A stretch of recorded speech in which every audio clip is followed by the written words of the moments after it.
ખુશ થઈ ગયા. મતલબ લોકોનું સાંભળી લઈએ, કોઈને સામે જવાબ ના આપીએ તો આપણે સારા, અને જો આપણે સામે જવાબ આપી દીધો તો આપણે લોકો મુફત અને નફત, એવું જ થયું ને. હા પણ એ ડોક્ટર લોકોને ક્યાં સાહેબા. ખબર છે કે આપણા પપ્પાને વાંધો નથી, અમારા પપ્પા અમારી સાથે છે, આપણે બીજાથી શું લેણા દેણા. શું કેવું બેન? હા ડોક્ટર સાહેબ, હા ખબર છે કે તારી ઇન્ટર્નશિપ પતી ગઈ છે અને પ્રેક્ટિસ માટે બહાર જવાની છે. પણ છે ને જોજે આ ગામના લોકોથી બચીને રહેજે, કારણ કે તું તો તારું ફાયરિંગ ચાલુ કરે ને તો પછી પાછી વળીને જોતી નથી બોલવામાં. ગામના લોકોને પૂછી જોજે ને બેન, મારથી બચીને રે એમ કે છે એ લોકોને. સાંભળ ને. So sweet. તું કેટલી સ્વીટ છે ને બેન. હા તારી બેન છે ને એટલે.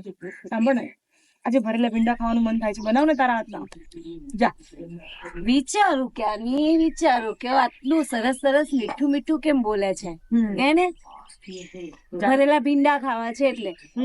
જા જા ચાલ, ભીંડા લઈને મૂકે, ધોઈને મૂકે. સારું ચાલ, તું મસાલો કરી દે.